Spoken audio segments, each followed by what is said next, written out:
Hey everyone, Iverson here, and today I'll be showing you something that is now a necessity when driving a car, a dashcam. So what we have here with us is the 70mm Dashcam Pro Plus with rear cam set. Let's unbox it first. So we will be unboxing the 70mm Dashcam Pro Plus and rear camera set. So it has 2.7K Ultra HD video, app enabled, dual channel recording, and built-in Wi-Fi and GPS. So let's open it right now.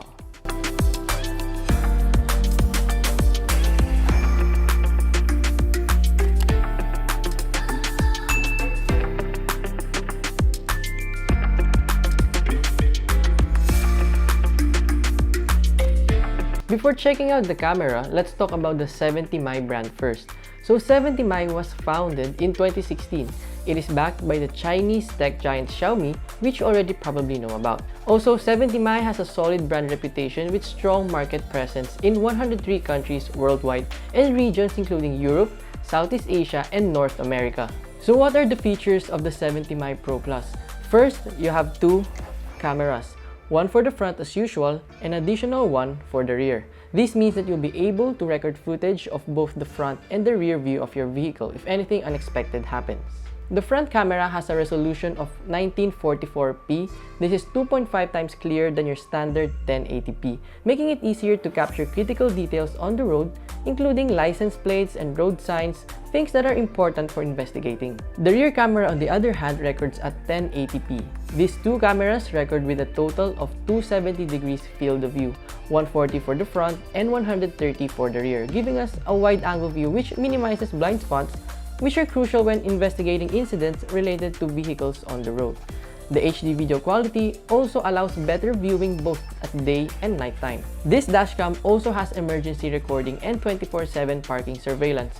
This means that if it detects any sudden shaking or collision while driving, it will start recording automatically. The same goes for when you are parked. If it detects anything unusual, it will automatically start recording. This is good as it will allow you to still have footage or evidence even if you were not around at the time of the incident. This will also help you catch a culprit if in case he or she escapes the scene after causing damage to your vehicle. But do note that to use these two features, you need to use this hardware kit which you can purchase separately. This will be connected to your vehicle's wiring system for power anytime needed. Next is the camera's GPS monitor and real-time trip data logging. These monitor and display the current time and your vehicle speed and coordinates. It tracks the exact location of an accident if one should occur, very important for roadside assistance and providing evidence for insurance claims. Another one of the features of this dashcam is the A.D.A.S or Advanced Driver Assist Systems. Just like many new cars these days, the 70mm Pro Plus detects the surroundings of your vehicle while moving on the road for any potential hazards. It can tell you if you're moving out of your lane or if you might get into a collision with a car in front of you. This gives us additional safety when driving on the road.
Now here are some sample shots. As you can see, it's very clear at daytime, very crisp.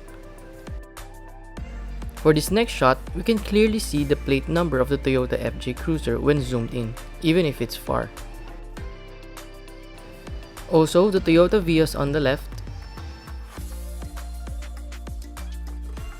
For this one, we can also clearly see the plate of the Honda HR-V when you pause the video, even if it's moving fast on the opposite lane. Now for the night shots, it also remains very clear and you can see most of the things you'll need to, like the incident on the left part of this clip. Depending on the distance, you can clearly read license plates such as on the Toyota Innova on the right. Now here are some samples from the rear camera. This is shot on 1080p and still of course very clear.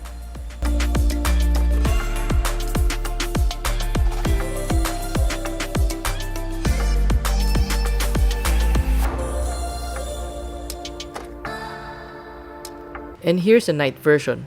License plates can be clearly read when it gets light from your brake lights. Here's a motorcycle that tried to overtake through our blind spot while pulling up into our driveway.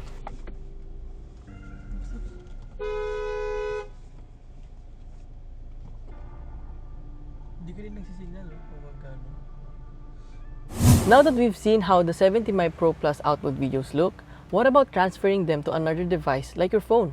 Well, all you need to have for easy and hassle-free file transfers is to download the 70My app into your smartphone.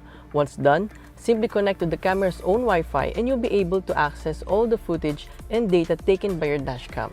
Once connected, you'll be free to take photos or screenshots and download any footage recorded by your camera, which you can then share to your social media accounts or use as evidence when submitted to proper authorities.